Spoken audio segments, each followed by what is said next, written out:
નમસ્કાર, આપ સૌનું સ્વાગત છે રિયલ સમાચારમાં। સમાચારોની શરૂઆત કરીએ મુખ્ય સમાચારથી।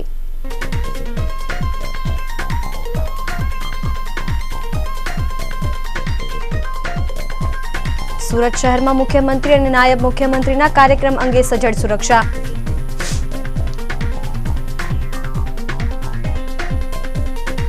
મોરાભાગળમાં સ્કૂલે જતા ધોરણ 10ના વિદ્યાર્થીઓને અકસ્માત થતા ઘટના સ્થળે જ મોત।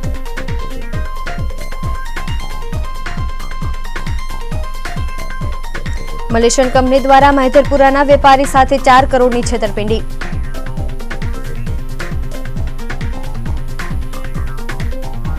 આસમાની ટોબેકોમાં આઈટીના સર્વે દરમિયાન ₹10.32 કરોડના બેનામી વ્યવહારો ઝડપાયા।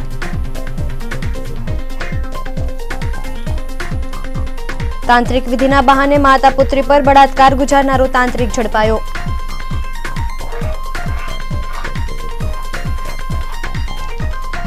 અને ક્રાઇમ ઇન્વેસ્ટિગેશનના નામે શાહબંધુએ વકીલ અને વેપારી પાસે લાખો રૂપિયા પડાવ્યા।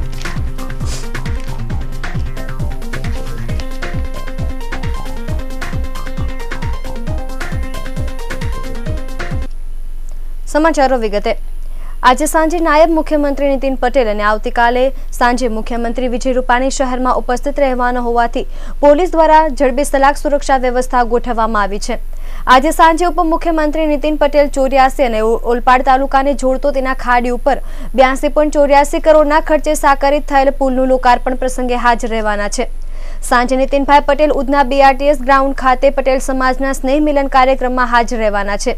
જ્યારે આવતીકાલે રવિવારે સાંજે સુરતમાં આયોજિત હાફ મેરેથોન દોડને લીલી ઝંડી બતાવવા રાજ્યના મુખ્યમંત્રી વિજયભાઈ રૂપાણી હાજર રહેશે। વીઆઈપી રોડ રઘુવીર પાર્ટી પ્લોટ ખાતેથી મેરેથોન દોડ આયોજિત થવાની છે। નાયબ મુખ્યમંત્રી અને મુખ્યમંત્રીના સળંગ 2 દિવસ સુધીના કાર્યક્રમોના પગલે સુરત પોલીસ દ્વારા જડબેસલાક બંદોબસ્ત ગોઠવવામાં આવ્યો છે।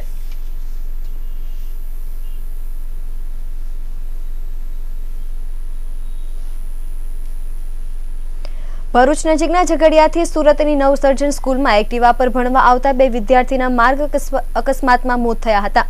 આ બંને વિદ્યાર્થી એક્ટિવા પર આવતા હતા ત્યારે રાંદે રોડ પર તેમની મોપેડ રોડ ડિવાઈડર સાથે અથડાતા અકસ્માત સર્જાયો હતો।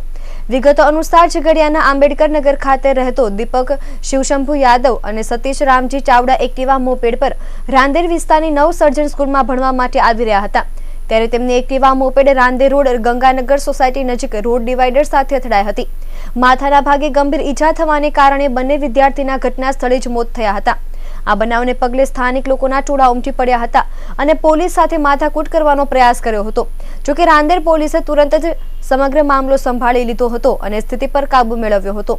અકસ્માતમાં એક જ શાળાના 2 વિદ્યાર્થીના મોતને પગલે નવસર્જન સ્કૂલ અને બંને મૃતકના પરિવારમાં શોકની કાલીમાં છવાઈ ગઈ હતી।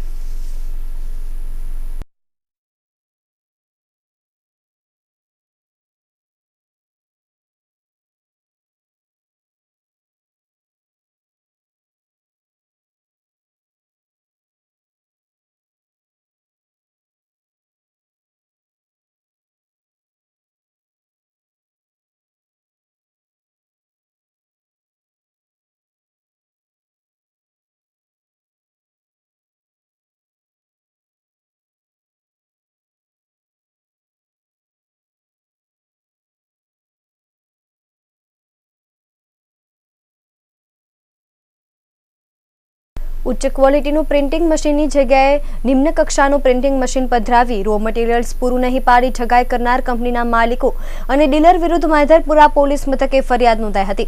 ફરિયાદી સુરતના સાંસદ દર્શનાબેન જરદોશનો ભાણેજ થાય છે, જેની સાથે 3.11 કરોડના પ્રિન્ટિંગ મશીનની ઠગાઈ થઈ હતી। પ્રાપ્ત માહિતી મુજબ સાંસદ દર્શનાબેન જરદોશના ભાઈ તમીર નાયકનું printing press Delhi gate Kuberji ટેક્સટાઇલમાં પાર્ક 1માં આવેલ છે। તમીરભાઈના દીકરા કેવિનભાઈએ આરોપી નીરજ જગ્ગા, વિક્રમ સક્સેના અને એમડી મિસ્ટર બેન્ટન્સ વિરુદ્ધ ફરિયાદ આપી હતી। ફરિયાદમાં જણાવ્યા મુજબ આરોપીએ એકબીજાની મદદગારીથી કંપનીનું મશીન વેચવા અને મશીનનું મેન્ટેનન્સ ફ્રી આપવા સાથે 24 કલાક હેલ્પલાઇન અને સમયસર રો મટીરિયલ્સ પૂરું પાડવાની ખાતરી આપી હતી। આરોપીએ ઉચ્ચ ક્વોલિટીનું મશીન બતાવ્યું હતું અને ₹3.11 કરોડમાં મશીનનો સોદો કર્યો હતો। બાદ નિમ્ન કક્ષાવાળું પ્રિન્ટિંગ મશીન આપી રો મટીરિયલ્સ પૂરું નહીં પાડી છેતરપિંડી કરી હતી। મહેધરપુરા પોલીસે ગુનો નોંધી સબ ઇન્સ્પેક્ટર એસઆર નીનામાએ તપાસ હાથ ધરી છે।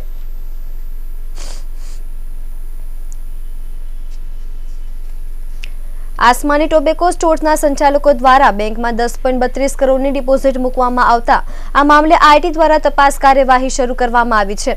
આ દુકાનદારને ત્યાં કરવામાં આવેલા સર્વેમાં તેને 60% જેટલી નોટો જૂની નોટો જમા કરાવી છે। દરમિયાન આ મામલે આઈટીને જવાબ ન આપવામાં આવતા અહીં સર્વે શરૂ કરવામાં આવ્યો હોવાની વિગત જાણવા મળી છે। આ ઉપરાંત આ ગ્રુપની અંકુર એન્ટરપ્રાઇઝ અને આસમાની ટ્રેડર્સમાંથી આ વ્યવહાર ઝડપાયા છે।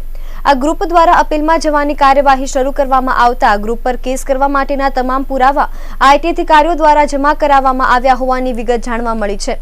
આ ઉપરાંત ધીસી કોસ્મેટિક શોપ પર જે સર્વે કરવામાં આવ્યો આ ગ્રુપને ત્યાં કુલ 1 કરોડ 15 લાખના બેનામી ટ્રાન્ઝેક્શન ઝડપાયા છે। 1 કરોડની રકમ ગ્રુપ દ્વારા ડિક્લેર કરવામાં આવી છે। આ ઉપરાંત આ ગ્રુપ દ્વારા 15 લાખ રૂપિયાની રકમ પ્રાઇમ મિનિસ્ટર ગરીબ કલ્યાણ યોજનામાં ઘોષિત કરવામાં આવી છે। આ ગ્રુપના છેલ્લા 3 વર્ષના ટ્રાન્ઝેક્શન ઝડપાયા હોવાની વિગત જાણવા મળી છે। લાંબા સમયથી બીમારીમાં સપડાયેલા પતિને સાજો કરવા માટે તાંત્રિક વિધિનો સહારો લેનાર મહિલા તેમજ તેની સગીર વયની પુત્રી સાથે છેલ્લા 1 વર્ષથી પાખંડી તાંત્રિક દુષ્કર્મ આચરતો હોવાની ફરિયાદ નોંધાઈ હતી, જેમાં લંપટ તાંત્રિકની અઠવા પોલીસે ધરપકડ કરી છે। તાંત્રિક વિધિના બહાને મહિલા અને તેની પુત્રીને દુકાનમાં આવેલી અંડરગ્રાઉન્ડ રૂમમાં લઈ જઈ નરાધમ અવારનવાર બળાત્કાર કરતો હતો। દરમિયાન સ્કૂલના એક કાર્યક્રમમાં તરુણી શિક્ષિકા સમક્ષ ધ્રુસકે રડી પડી આપવીતી જણાવતા પાખંડીનો ભાંડો ફૂટી ગયો હતો।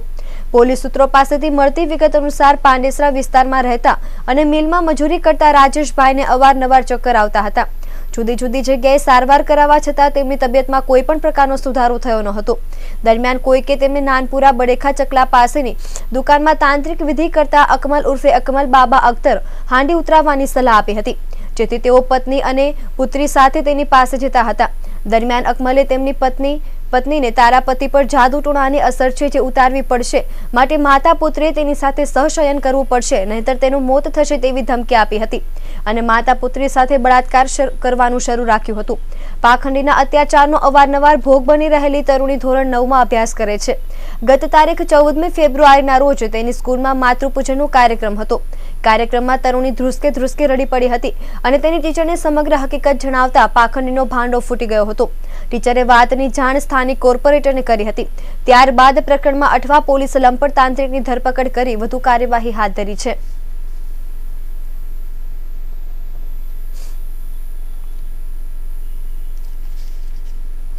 ક્રાઇમ ઇન્વેસ્ટિગેશનના નામે એનજીઓ ચલાવતા કતાર ગામના શાહબંધુએ વકીલ અને વેપારી પાસેથી લાખો રૂપિયા પડાવી લીધા હતા। ગાંધીનગર ક્રાઇમ બ્રાન્ચના એસપી ઉપરાંત ડી ગેંગના સાથે ગરબો હોવાની લાલચ આપી વકીલ પાસેની નોટરીના લાયસન્સના બહાને 2.85 લાખ અને દિલ્હીના વેપારી પાસેથી 37 લાખની ઉઘરાણી કરાવી આપવાનું કહી વેપારી પાસે રૂપિયા 3,50,000 કઢાવી બંનેના કોઈ કામ નહીં કરાવી પેમેન્ટ પરત કરતા શાહબંધુએ વેપારી અને વકીલને લાફા મારી જાનથી મારી નાખવાની ધમકી આપી હતી। પોલીસ સૂત્રો દ્વારા પ્રાપ્ત વિગત મુજબ કતારગામ સ્થિત ખોડિયાર કૃપા સોસાયટીના ઘર નંબર 113માં રહેતા રિદ્રેશભાઈ જયેન્દ્રભાઈ શાહ, અંકિત જયેન્દ્રભાઈ શાહ લોકોને ક્રાઇમ બ્રાન્ચ ઓફ ઇન્ડિયાના અધિકારી તરીકેની ઓળખ આપી તેઓની તથા અન્ય સરકારી ખાતાઓમાં ઉપરાંત અસામાજિક તત્વો સાથે કોન્ટેક્ટ હોવાની કોઈ પણ ડિપાર્ટમેન્ટના કામ કરી આપી લોકોની પાસે રૂપિયા પડાવવાનો ધંધો કરતો હોવાની અલગ અલગ 2 ફરિયાદો કતારગામ પોલીસ મથકે નોંધાવા પામી છે। જે અંતર્ગત પ્રાપ્ત વિગતો મુજબ છેલ્લા 1.5 વર્ષથી પાલ સ્થિત રાજન સ્ટોકીઝની ગલીમાં સિમંદર કેમ્પ એપાર્ટમેન્ટમાં અભય ફેશનના નામે સાડીનો વેપાર કરતા શ્રેણિક વોરના દિલ્હી ખાતેના 2 વેપારીઓ પાસે રૂપિયા 37.50 લાખની રકમ ડી ગેંગ અને દિલ્હીના એસપી મારફતે કઢાવી આપવાનું જણાવી આ બંને ઠગ શાહબંધુઓએ વિવિધ બહાને ટુકડે કુલ રૂપિયા 3,50,000ની રકમ ખર્ચ પેટે લીધી હતી। બાદ રકમ નહીં કઢાવી આપેલ રકમ પરત નહીં કરી ઠગાઈ કરી હતી। રકમ માંગતા વેપારીને લાફો મારી રકમ નહીં માંગવા મામલે જાનથી મારી નાખવાની ધમકી આપી હતી, જે મામલે વકીલ અને વેપારીએ કતારગામ પોલીસ મથકમાં બંને ઠગ શાહબંધુઓ વિરુદ્ધ ફરિયાદ નોંધાવતા કતારગામ પોલીસે ગુનો નોંધી કાયદેસરની કાર્યવાહી હાથ ધરી છે।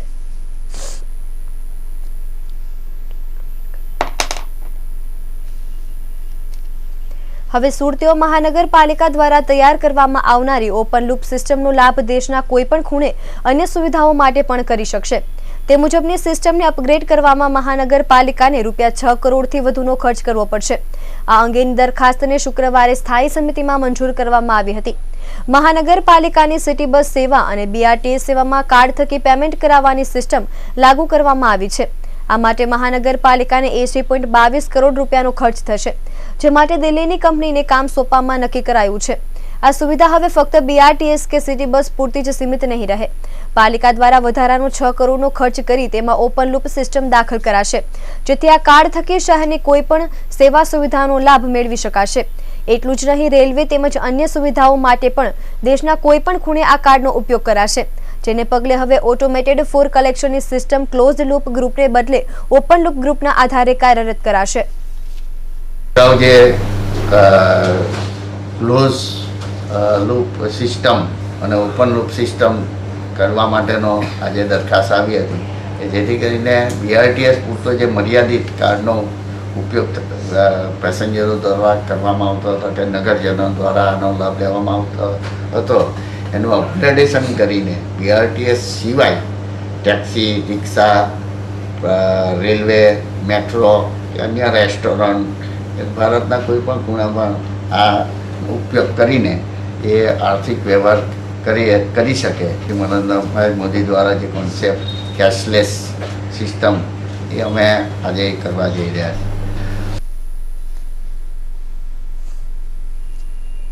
શહેરના પાલનપુર જકાતનાકા વિસ્તારમાં આવેલ એક બિલ્ડિંગની 3જા માળની ગેલેરી રાત્રે ધડાકાભેર ધરાશાયી થતા સમગ્ર વિસ્તારમાં ગભરાટ ફેલાયો હતો।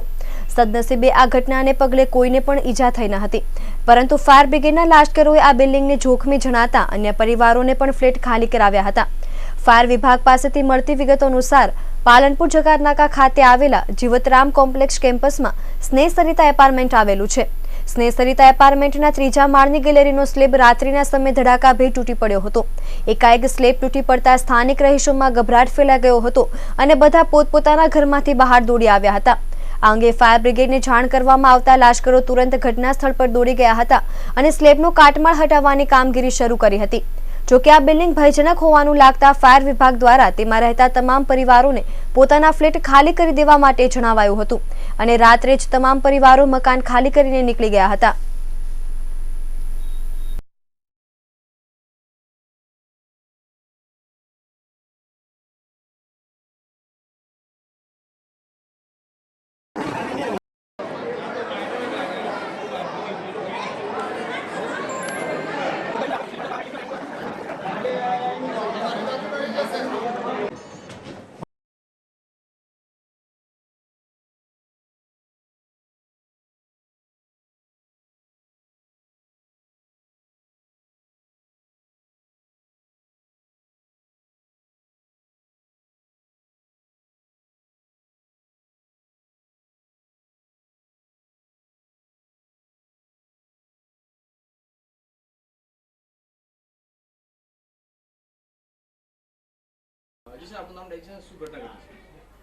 હું સ્ટેશન ઓફિસર છું પાલનપુર ફાયર સ્ટેશન ઉપર। ઓમપ્રકાશ મિશ્રા મારું નામ છે અને અમને 9:30 વાગે ફાયર કંટ્રોલ દ્વારા એક કોલ મળ્યું છે કે ભાઈ સ્નેહ સરિતાની અંદર કંઈક બાલ્કની પડી ગઈ છે, પણ અહીંયા આવ્યા પછી તપાસ કર્યા તો ટેરેસની બાલ્કની નીચે પડી છે, જે 3જા માળ ઉપર ટકી રહી છે, 3જા માળની બાલ્કની ઉપર, અને સદનસીબે કોઈને ઈજા કે જાનહાનિ એવું કંઈ નથી અને સીધા થોડુંક ભાગ નીચે પડ્યું છે અને થોડુંક ભાગ અત્યારે પણ ઉપર જ છે, જેને આપણે ઉતારવાની ટ્રાય કરીએ। લગભગ 15 થી 20 વર્ષ બિલ્ડિંગ જૂની છે અંદાજે, અને એની અંદર જે ભાગ પડ્યું છે એને જોઈને તો એમ જ લાગે છે કે આ પાણી પચીને ખરાબ થઈ ગયું છે। મારું નામ અશોકભાઈ છે। છેલ્લા 12 વર્ષથી અહીંયા એપાર્ટમેન્ટમાં રહું છું અને બિલ્ડિંગ 15 થી 20 વર્ષ જૂની છે। અમે હમણાં હાલમાં જ થોડા સમય પહેલાં જ ઉપરનું વોટરપ્રૂફિંગ કરાવ્યું છે અને સળિયા જૂના હોવાથી બિલ્ડિંગનો ગેલેરીનો ભાગ પડેલો છે। અમે જમતા હતા અને આ બિલ્ડિંગ પડી।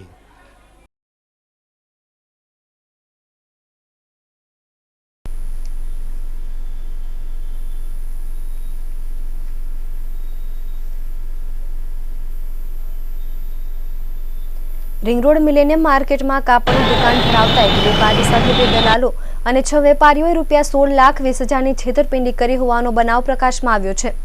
પોલીસ સૂત્રો પાસેથી માહિતી અનુસાર સિટીલાઇટ રોડ નવકાર એપાર્ટમેન્ટમાં રહેતા નિશાંતભાઈ મહેતા મિલેનિયમ માર્કેટમાં દુકાન ધરાવે છે। 2 વર્ષ પહેલા પંકજભાઈ અગ્રવાલ નામના કાપડ દલાલે નિશાંતભાઈનો સંપર્ક કર્યો હતો। નિશાંતભાઈ સાથે રાજસ્થાન ભરતપુરમાં રહેતા અને વિષ્ણુ ટેક્સટાઇલ તથા બીકે ટેક્સટાઇલ નામની પેઢી ધરાવતા વિષ્ણુ નામના વેપારી સાથે ઓળખાણ કરાવી હતી. પોતાના સાડુભાઈ હોવાનું કહી નિશાંતભાઈને જણાવ્યું હતું કે મારા થકી વિષ્ણુભાઈને માલ આપશો તો તમને સમયસર પૈસા ચૂકવી આપશે. તેવો ભરોસો અને વિશ્વાસ અપાવ્યો હતો. ત્યારબાદ પંકજ અગ્રવાલ અને વિષ્ણુએ એકબીજાની મદદગારીથી કાવતરું રચી આગ્રા લોહ મંડીના આગ્રા કમલાનગરમાં અને અમદાવાદમાં તેમજ સુરતમાં રિદ્ધિ સિદ્ધિ નામની દુકાન ધરાવતા વેપારી પાંડેના નામ પર બંને જણાએ ₹16,20,000ની સાડીઓનો માલ ઉધાર ખરીદ્યો હતો. ત્યારબાદ વાયદા પ્રમાણે પૈસા ન આવતા નિશાંતભાઈએ ઉઘરાણી કરતા બંને જણાએ પોતાનો મોબાઈલ સ્વિચ ઓફ કરી નાખ્યો હતો અને ઘરને પણ તાળા મારી ભાગી છૂટ્યા હતા. આ બનાવ સંદર્ભે નિશાંતભાઈએ સલાબતપુરા પોલીસ મથકમાં ફરિયાદ નોંધાવી હતી. પોલીસે ગુનો નોંધી તપાસ હાથ ધરી છે.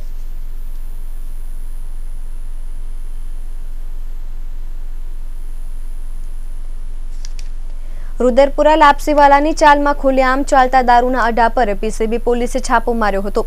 ત્યારે દારૂનું વેચાણ કરતી એક મહિલા બુટલેગર રંગે હાથ પકડાઈ ગઈ હતી. પોલીસે ₹28,000થી વધુનો દારૂ કબજે કર્યો હતો. પોલીસ સૂત્રો પાસેથી મળતી વિગતો મુજબ અઠવા પોલીસ મથકની બાજુમાં ચાલતા રુદરપુરા લાપસીવાલાની ચાલમાં દારૂના અડ્ડા પર પ્રિવેન્ટિવ ક્રાઇમ બ્રાન્ચે છાપો માર્યો હતો. પીસીબીએ લાપસીવાલાની ચાલમાં ખુલ્લેઆમ દારૂનું વેચાણ કરતી મનીષા કલ્પેશ પોમલા નામની મહિલા બુટલેગરને રંગે હાથ ઝડપી પાડી હતી. પોલીસે ઘરમાંથી ₹28,000ની મત્તાની 396 નંગ દારૂની બોટલ કબજે કરી હતી. પોલીસે મનીષાની પૂછપરછ કરતા નરેન્દ્ર કહાર નામના બુટલેગર પાસેથી દારૂનો જથ્થો વેચાણ અર્થે લાવ્યા હોવાની કબૂલાત કરી હતી. પોલીસે નરેન્દ્રને વોન્ટેડ જાહેર કરી આગળની તપાસ અઠવા પોલીસને સોંપી હતી. પોલીસે મનીષા વિરુદ્ધ ગુનો નોંધી આગળની તપાસ હાથ ધરી છે. પુણા સરદાર માર્કેટ સર્કલથી સહારા દરવાજા ઓવરબ્રિજ સુધી રિક્ષામાં બેઠેલા એક રાજસ્થાની વેપારીના ખિસ્સામાંથી રિક્ષા ચાલક અને તેના 3 સાગરીતોએ એકબીજાના મેળા પીપળામાં ₹50,000ની ચોરી કરી હોવાના બનાવમાં મૈધરપુરા પોલીસે 2 ઈસમોને ઝડપી પાડ્યા છે. પોલીસ સૂત્રો પાસેથી મળતી માહિતી પ્રમાણે રાજસ્થાન બાડમેરના વતની રાજેન્દ્ર કુમાર મોહનલાલ સોની સુરતમાં કામ અર્થે ગત તારીખ 28ના રોજ આવ્યા હતા. ત્યારે સવારના સમયે સરદાર માર્કેટ જવા રિક્ષામાં બેઠા હતા. તે દરમિયાન ચોર ઈસમોએ રાજેન્દ્ર કુમારની નજર ચૂકવી ખિસ્સામાંથી ₹50,000ની ચોરી કરી હતી. તેની ફરિયાદ મૈધરપુરા પોલીસ ચોપડે નોંધાવવા પામી હતી. તપાસ દરમિયાન પોલીસે ઇસરાલ યુસુફ ચૌહાણ તથા શેખ અયા અજીઝને ઝડપી પાડી પોલીસના પાંજરે પૂર્યો છે તેમજ આગળની કાર્યવાહી હાથ ધરી છે. ગુજરાત રાજ્ય ઓટો રિક્ષા ફેડરેશનના પ્રમુખ જશુભાઈ બારોટ, ઉપપ્રમુખ અનવર શેખ, અબ્બાસ પેન્ટર, મંત્રી સતીશ પટેલ એક પ્રતિનિધિ મંડળ રૂપે કેન્દ્ર સરકારના વાહન વ્યવહાર વિભાગે આરટીઓના વિવિધ દંડો અને ફીઓમાં 500%નો ઘરખમ વધારો કરતો પરિપત્ર બહાર પાડેલ છે. આખા દેશમાં ખાસ કરીને ઓટો રિક્ષા ચાલકોને સીધી અસર કરતો તેમજ અન્ય પ્રકારના વાહન માલિક તથા ચાલકો પર વજ્રઘાત સમાન અસહનીય વધારો કરેલ છે. ઉપરોક્ત પરિપત્રને ગુજરાત રાજ્ય ઓટો રિક્ષા ફેડરેશને સખત શબ્દોમાં વખોડી ભારે વિરોધ કરતું એક આવેદનપત્ર તારીખ 3 શુક્રવારના રોજ કેન્દ્રીય વાહન વ્યવહારના મંત્રીને આવેદનપત્ર સુપરત કરેલ છે. ઉપરોક્ત પરિપત્ર રદ કરવા બાબતનું આવેદનપત્ર 15 દિવસમાં નહીં આવે તો પૂરા દેશમાં ગાંધી ચિંધ્યા માર્ગે તેમજ કાનૂની લડત લડવા ફરજ પડશે તેમ આવેદનપત્રમાં જણાવ્યું છે.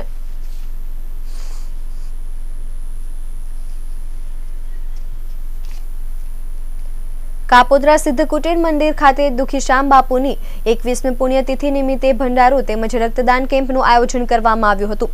કાપોદ્રા તાપી કિનારે આવેલા સિદ્ધ કુટીર મંદિરના દુખીશ્યામ બાપુની 21મી પુણ્યતિથિ નિમિત્તે વિવિધ કાર્યક્રમ રાખવામાં આવ્યા હતા. મંદિરના પ્રાંગણમાં યજ્ઞ તેમજ ભક્તોને પ્રસાદી અપાઈ હતી. સાથે સાથે રક્તદાન કેમ્પનું પણ આયોજન કરવામાં આવ્યું હતું. પુણ્યતિથિ નિમિત્તે યોજાયેલ યજ્ઞમાં ભાવિક ભક્તોએ બહોળી માત્રામાં ઉત્સાહસભર હાજરી આપી પોતાને ધન્ય ગણ્યા હતા. તેમજ ભંડારામાં હજારો ભક્તોએ પ્રસાદી રૂપી ભોજન પણ આરોગ્યું હતું.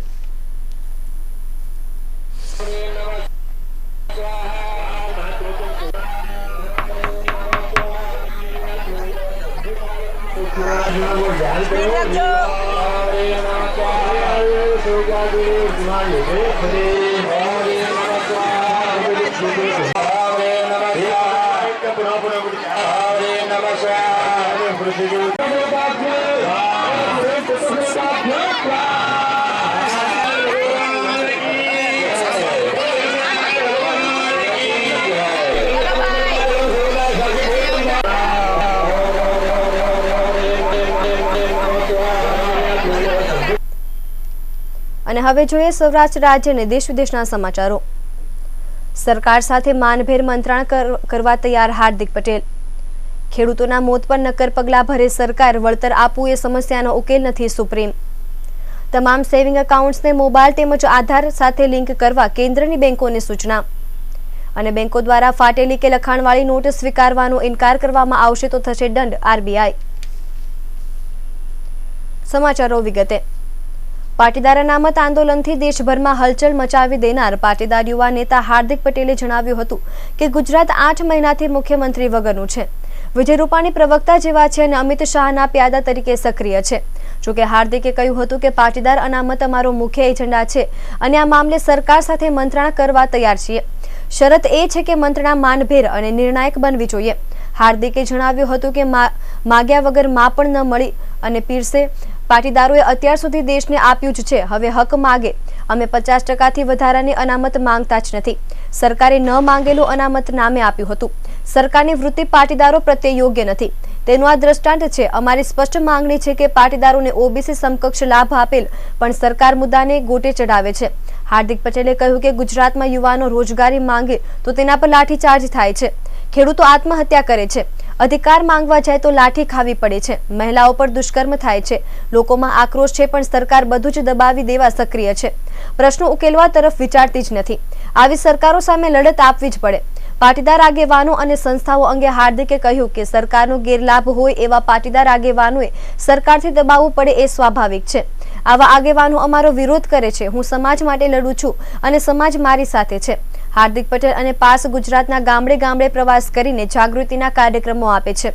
આગામી રણનીતિ ઘડાઈ રહી છે. આગામી દિવસોમાં ગુજરાતનું રાજકારણ ગરમ પડે તેવા એંધાણ મળે છે. ધારાસભાની ચૂંટણીમાં હાર્દિક પટેલની લડત નિર્ણાયક સાબિત થાય તેવા સંજોગો ઘડાઈ રહ્યા છે.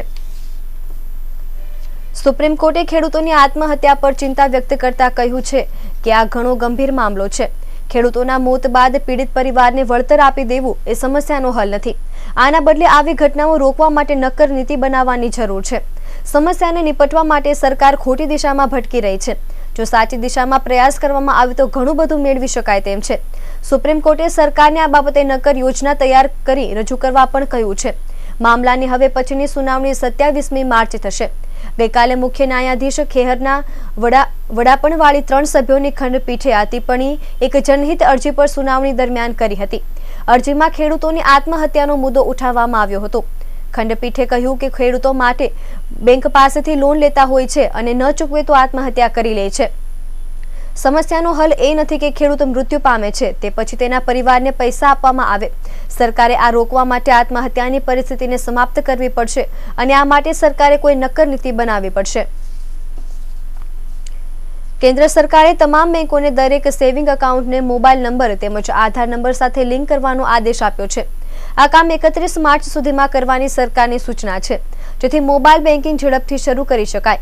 સરકારે એક સત્તાવાર નિવેદન બહાર પાડીને કહ્યું છે કે મોબાઈલ નંબરથી મોબાઈલ બેન્કિંગ સંભવ બનશે, જ્યારે આધાર નંબરથી આધાર એનેબલ્ડ પેમેન્ટ સિસ્ટમ લાગુ કરી શકાશે. Ministry of electronics and information ટેકનોલોજીને સરકારે ડિજિટલ વ્યવહારો અને પેમેન્ટને પ્રમોટ કરવાની જવાબદારી સોંપી છે. અત્યારે માત્ર 65% સેવિંગ એકાઉન્ટમાં મોબાઈલ સાથે લિંક છે અને 50% આધાર નંબર સાથે જોડાયેલા છે. આ 65%માંથી માત્ર 20% મોબાઈલ બેન્કિંગ માટે એનેબલ્ડ છે. સરકાર ઈચ્છે છે કે વધુ લોકો આનો ઉપયોગ કરે, એથી એને પ્રોત્સાહન આપવા મંત્રાલયે કહ્યું છે કે પરિણામે લોકો બેંકોની શાખામાં કે એટીએમમાં ઓછા આવે અને મોબાઈલ મારફત બેન્કિંગ વ્યવહાર પતાવી શકે. એ માટે સરકારે બેંકોને મોટા પાયે ઝુંબેશનો આરંભ કરવા કહ્યું છે અને ગ્રાહકોને તકલીફ ન પડે એવી સુવિધા વિકસાવવાનું કહ્યું છે. રિઝર્વ બેંક ઓફ ઇન્ડિયાએ સૂચના જાહેર કરી છે કે કોઈ પણ બેંક ફાટેલી અથવા લખાણવાળી નોટ લેવાનો ઇનકાર કરશે તો તેની ઉપર કાર્યવાહી કરવામાં આવશે. લોકો નોટ પર કંઈ પણ લખી દે છે, જેના કારણે આરબીઆઈને ઘણું નુકસાન થાય છે. તો પણ બધી વાતની અવગણના કરતા આરબીઆઈએ સૂચના જાહેર કરીને બેંકોને કહ્યું છે કે આવી ચલણી નોટોને માન્ય રાખવામાં આવે. સાથે જ આરબીઆઈએ કહ્યું છે કે બેંક ફાટેલી નોટ લેવાનો ઇનકાર કરશે તો તેને ₹10,000નો દંડ લગાવવામાં આવશે. જોકે આમાં થોડા પ્રતિબંધ પણ છે. 2016માં આરબીઆઈએ સૂચના જાહેર કરી હતી કે કોઈ ગ્રાહક 20 નોટ અથવા ₹5,000ની કિંમતની ચલણી નોટ બદલાવે તો તેને સર્વિસ ચાર્જ આપવો પડશે.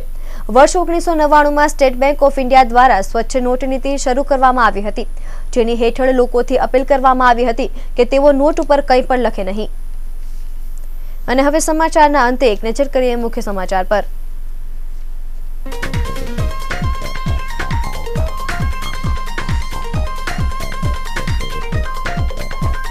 સુરત શહેરમાં મુખ્યમંત્રી અને નાયબ મુખ્યમંત્રીના કાર્યક્રમ અંગે સજ્જડ સુરક્ષા.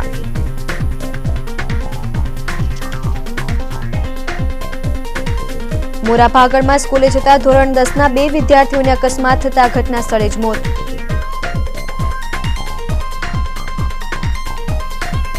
મલેશિયન કંપની દ્વારા મહેધરપુરાના વેપારી સાથે 4 કરોડની છેતરપિંડી.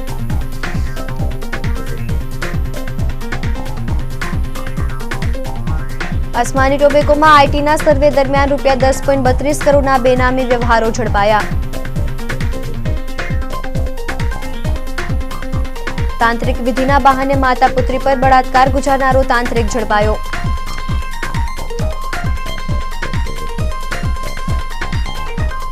ક્રાઇમ ઇન્વેસ્ટિગેશનના નામે શાહબંધુએ વકીલ અને વેપારી પાસે લાખો રૂપિયા પડાવ્યા.